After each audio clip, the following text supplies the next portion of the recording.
कल India gate पे प्रदर्शनकारियों के साथ क्या क्या हुआ? कल इंडिया गेट पे हम परसों रात को भी हम वहाँ से 2 बजे निकले थे, बिल्कुल साइलेंट प्रोटेस्ट कर रहे थे। कल जब हम इंडिया गेट पे पहुँचे तो आपको मालूम है कि सारे रास्ते, 9 मेट्रोज बंद कर दी गई। उसके बावजूद भी हम किसी तरह 11:30 बजे करीब इंडिया गेट पहुँचे और हमारे ऊपर एकदम से आंसू गैस छोड़े गए। हम ये समझ रहे हैं कि कुछ ऐसे गुंडा एलिमेंट थे उसमें जिसकी वजह से ऐसा हुआ, पर हम दूसरी साइड जो है वो बिल्कुल शांति से बैठकर अपना साइलेंट प्रोटेस्ट कर रहे थे। और उसके बाद एकदम से पुलिस ने बिना वार्निंग के, बिना लेडीज़ कांस्टेबल के हमको मारना शुरू कर दिया। मेरे साथ कई लड़के थे जिनके साथ हम पिछले 5-6 दिनों से मिल रहे हैं। मैं उन्हें नामों से नहीं जानती हूँ, शक्ल से पहचानती हूँ। मेरे को ज़मीन पे लेटना पड़ा। मेरे ऊपर 4 लड़के लेटे जिन्होंने डंडे खाए और मुझे बचाया। मेरे हाथ पे डंडा लगा। हमारे कुछ मीडिया के लोग थे जिन्होंने क्लोजेट बना के मेरे को बचाया। और मेरे लेफ़्ट साइड पे कम से कम 23 पुलिस वाले 5 लड़कों को मार रहे थे और उसमें 5 लड़के और 2 लड़कियां थे। और मेरे सीधे राइट हैंड साइड पे मैंने देखा कि कम से कम 15-20 पुलिस वाले 3 लड़कों को मार रहे थे।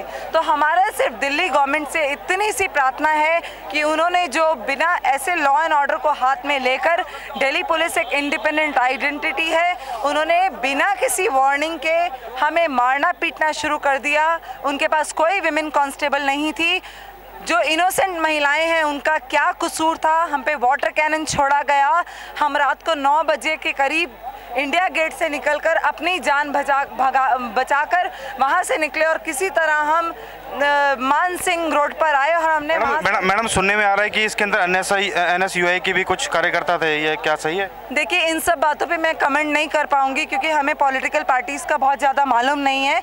और NSUI और वो हो सकते हैं, बट हम जय जवान ज्योति के इस साइड बैठे थे। इंडिया गेट के जो 2 हिस्सों में प्रोटेस्ट बटा हुआ था वो दूसरी साइड कुछ हो रहा था जो हमें पता भी नहीं चला। और जब पुलिस हमारी तरफ दौड़ी डंडे लेकर तो हमें ये पता नहीं चल पाया कि पुलिस किस वजह से दौड़ी। और हमारे साथ जितने लोग थे हम उनसे रिक्वेस्ट करने लगे। हम 7-8 लड़के थे। हम आपस में लोगों को नहीं जानते। हमारा इंट्रोडक्शन इस प्रोटेस्ट के ड्यूरेशन में ही हुआ है। जैसे ही हमने उनको रिक्वेस्ट किया कि आप लोग बैठ जाइए और हमने देखा बैठे हुए लोगों पे पुलिस ने डंडे बरसाने शुरू कर दिए, जिसमें छोटे छोटे बच्चे थे, जिसमें लड़कियों के पेट में डंडे पड़े, मेरी कमर पे, मेरे पैर पे। हमारे इतने बुरे हाल थे करके हमें ऐसा लग रहा था कि हम आपातकालीन स्थिति में हैं और इस देश में कर्फ्यू लगा हुआ है। इस देश में ऐसे हालात दिल्ली पुलिस ने हमारे साथ किए जिसको हम इंडिपेंडेंट बॉडी समझते हैं। हमें ऐसा लगा कि दिल्ली पुलिस दिल्ली गवर्नमेंट के अंडर उनके ऑर्डर्स लेकर हम लोगों को मार रही है। और जो महिलाओं के साथ किया गया, इनके पास कोई महिला कांस्टेबल्स नहीं थे। इन्होंने इतनी गंदी गंदी गालियां देकर हम औरतों को मारा है कि जिसको मैं कैमरे पे बता भी नहीं सकती हूँ। हमें सिर्फ पुलिस का ये रवैया बहुत बदसलूकी लगी हमें हमारे साथ। और दूसरी तरफ की जो गुंडा एलिमेंट से हमने तो वो भी नहीं सुना, हमें नहीं मालूम, पर जिस तरीके से दिल्ली पुलिस ने हमारे साथ बिहेव किया है वो वाकई शर्मनाक है। क्या कमिश्नर जी को हटाया जाना चाहिए?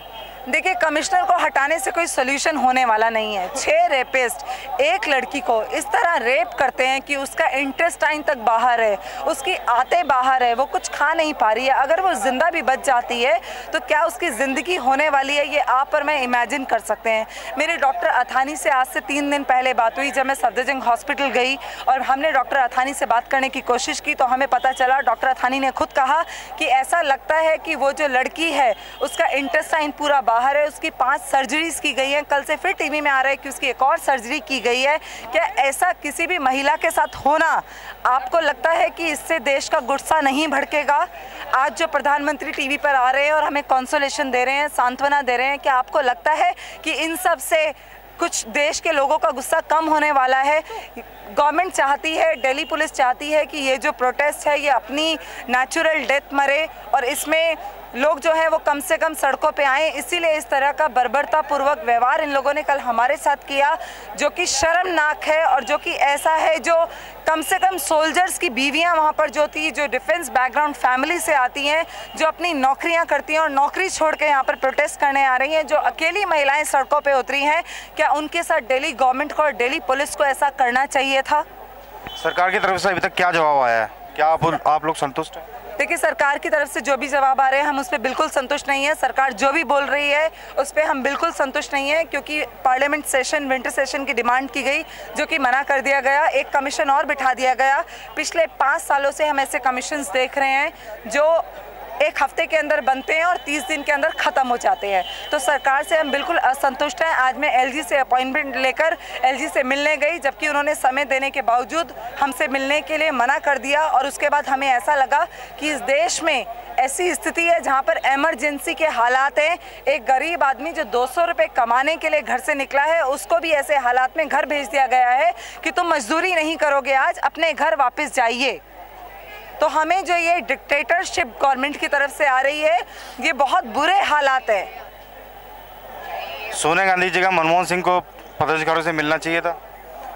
उनको पहले दिन मिलना चाहिए था जिस दिन ये सब हुआ था। हम यूएस प्रेसिडेंट को, बराक ओबामा को स्टेज पर आकर अपनी पत्नी के साथ, अपनी 2 लड़कियों के साथ लोगों से कनेक्ट होते हुए सोचते हैं, देखते हैं। और जब भी कोई ऐसा हालात होते हैं या वो इलेक्ट होते हैं तो वो प्लेटफॉर्म पे आते हैं, लोगों से बात करते हैं, लोगों से सोल्यूशन चाहते हैं, लोगों से अपनी बेहतरी के लिए सजेशंस मांगते हैं।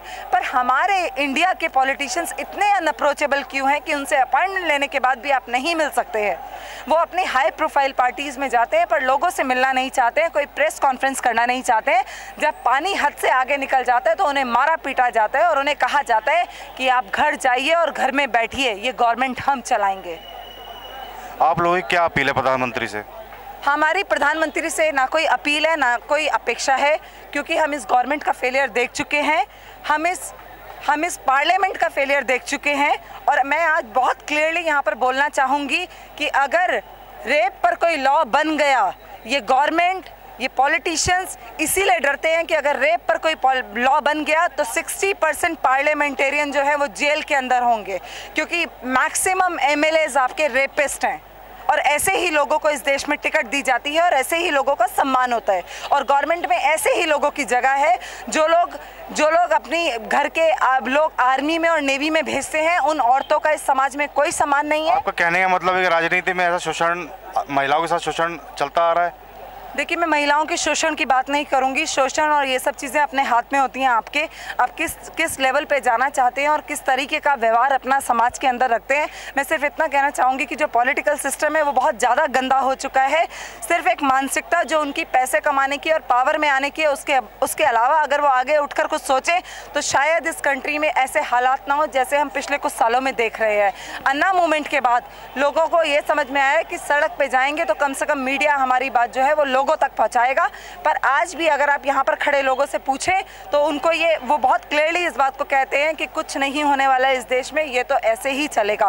फिर भी लोग बाहर निकल के आ रहे हैं, फिर भी महिलाएं बाहर निकल के आ रही हैं। हम अपने एरिया में मूवमेंट्स कर रहे हैं, हम अपने एरिया में लोगों को जागरूक कर रहे हैं और यहाँ पर भी काफ़ी महिलाएं निकल के आ रही हैं। पर जिस तरीके का व्यवहार हमारे साथ हो रहा है दिल्ली पुलिस और दिल्ली गवर्नमेंट का, लोग 3 दिन 4 दिन प्रोटेस्ट करते हैं और उसके बाद अपने घर जाकर बैठ जाते हैं, क्योंकि इस देश में हमें वाकई लगता है कि कुछ नहीं होने वाला। हमारे मुख्यमंत्री शीला दीक्षित जो स्वयं एक महिला है, उनका क्या रिएक्शन है? शीला दीक्षित जी बहुत इनसेंसिटिव हैं। उनको किसी भी इशू पे जब मैं रिएक्ट करते हुए देखती हूँ या जब भी मैं कोई उनकी स्टेटमेंट टीवी पर सुनती हूँ तो मुझे बहुत हंसी आती है। और मुझे सच में ऐसा लगता है कि अगर ऐसी महिला मुख्यमंत्री हम इतने सालों से झेल रहे हैं तो इस देश में प्रधानमंत्री, इस देश में यूपीए प्रेसिडेंट, इस देश में और महिलाएं भी हमें झेलनी चाहिए जो कि गवर्नमेंट में बैठी हैं और कुछ नहीं कर रही हैं।